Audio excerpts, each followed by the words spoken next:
What's good? Cyrus here, stuck in the middle. Thank you for joining. 80 House Republicans, as you might know already, voted with Democrats last Tuesday, as of this recording, to pass the Immunization Infrastructure Modernization Act, also known as H.R. 550, which, if passed by the Senate, because it's not law yet, the House passed it. If it's passed by the Senate and signed into law, it would fund a federal vaccination database. That was reported by Breitbart. Dan Crenshaw was part of those 80 Republicans that voted for it. Now, I want to first say Dan Crenshaw was a lieutenant commander. He served with the Navy SEALs in Afghanistan, and a bomb exploded, and he lost his right eye. I have nothing but respect for the service that he provided for our country. What I'm going to talk about is in the realm of politics, and I don't want that to be confused with disrespecting his service for the country. Now that he's become a politician, Dan Crenshaw tries to come across as some type of freedom fighter.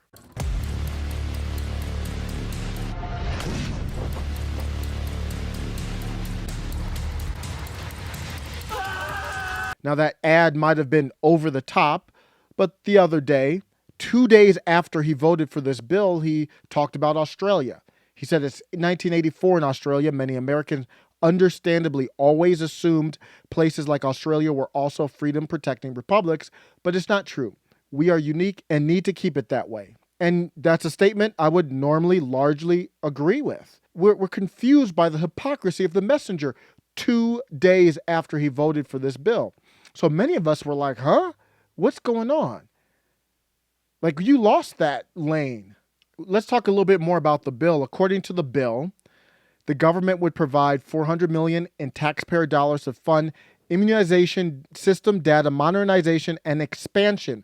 The word expansion in this bill comes up a lot. It's a short bill. I did read the whole thing. Expansion comes up about 7 times or so in the bill. A system otherwise defined as a confidential population-based computerized database that records immunization doses administered by any healthcare provider to persons within the geographic area covered by that database, the report noted.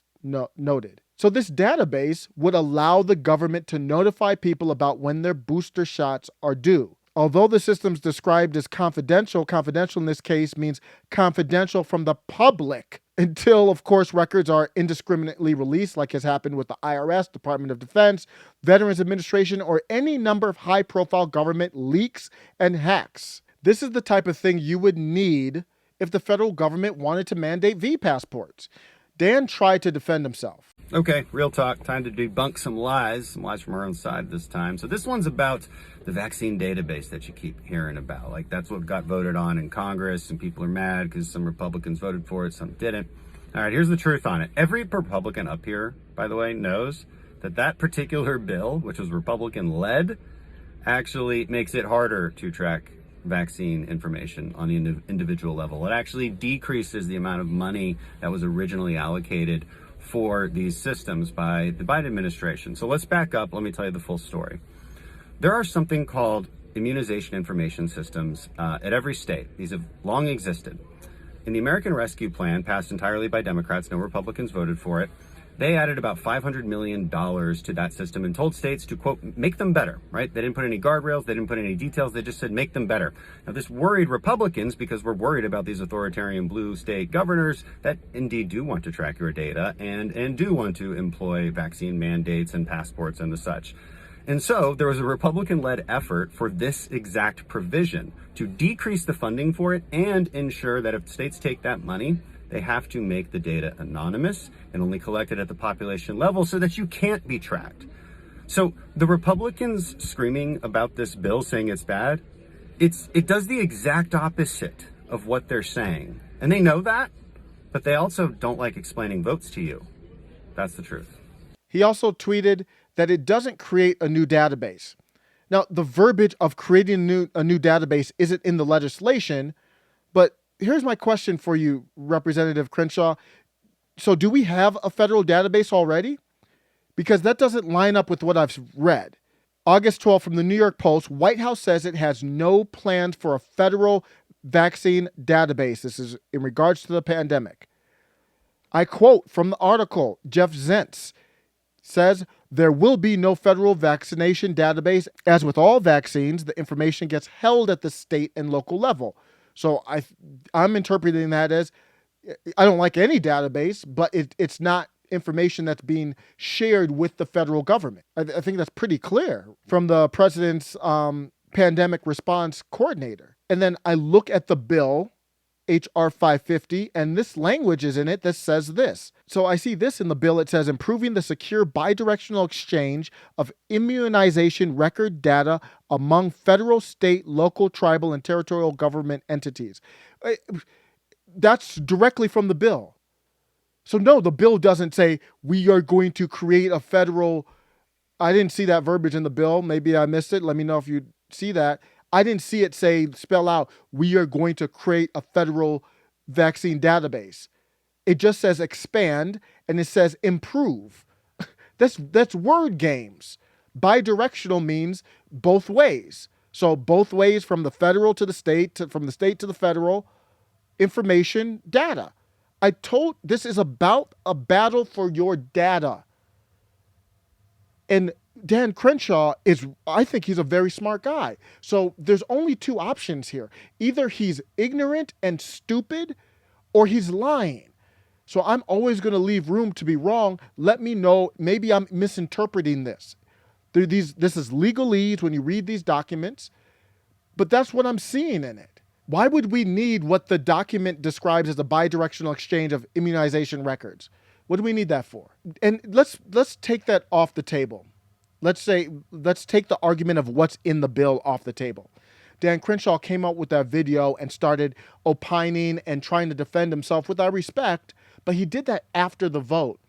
Where was that before the vote? You're supposed to be in touch with your constituents. Regardless of what the actual bill says, I have my points on it or whatever.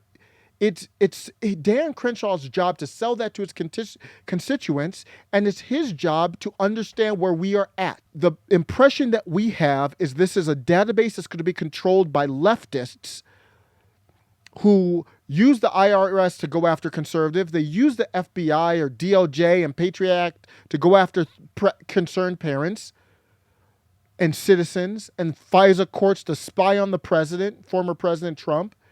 So we don't trust this. So sell us on that before you vote for that, Dan. Even if you feel that it's a good thing, sell that before the vote. To a lot of us, there's only one acceptable vote, and that's for eliminating all of this stuff. Here's my ending takeaway. I'm going to step away from Dan Crenshaw for a second. I'm not going to speculate on the intent of people, but our federal government, as constituted right now, wants everybody vaccinated. When I say federal government, executive branch, leading that push to get everyone vaccinated, Dr. Fauci, etc. That would eliminate the control group of unvaccinated people. That's just a fact. I'm not saying that their intent is to do that. I'm not questioning their intent. But if you hypothetically got everyone 100% vaccinated, long-term tracking, you would have completely eliminated the control group. That's a fact. So the House passed a bill that, in my opinion, I'm standing on my opinion until I'm corrected wrong. I'm always going to leave room to be wrong. But the House passed a bill that, in my opinion, could create a federal vaccination database. So they could track who's in the control group and who's not. Let's go back to Joe Biden. Joe Biden praised United Airlines for their 99% vaccinated employee base. How did they get to such an awesome and excitingly successful percentage? They fired everyone who didn't comply. These requirements work. And as the Business Roundtable and others told me when I announced the first requirement, that encouraged businesses to feel they could come in and demand the same thing of their employees. More people are getting vaccinated. More lives are being saved. Let's be clear. When you see headlines and reports of mass firings and hundreds of people losing their jobs, look at the bigger story. I've spoken with Scott Kirby, CEO of United Airlines, who's here today. United went from 59% of their employees to 99% of their employees in less than 2 months after implementing the requirement. 99%. How do you scale that? And Biden said that was success. How do you scale that to the whole populace of the United States. You can't fire citizens. So my question is, after all the measures are exhausted and there are still people left in that control group, what would the final measures of elimination be? So basically that's what's the end game if you do everything you can and you still don't have everyone vaccinated. What's the final thing? For United, it was firing the employees. I think for that, you can use your imagination. I'm going to leave you out with this. These are the names of the 80 Republicans that voted for the bill. And in my opinion, they are suspect. Every Democrat voted for this bill and 80 Republicans voted for it. The populist movement is only successful right now in our country to get institutional power in DC from the right. The left has nothing. They have phonies like the Squad. They don't have anyone substantial, in my opinion. The right, you could argue the same thing, but I think there's more substance. The populist right has more control over the Republican Party, period. These are the names of the 80 Republicans that voted for it, and these are people who, in my opinion, I can't speak for, I don't live in all of their districts, but these are the people that you have to consider voting out of office to continue progress. Let me know what you think. Take care.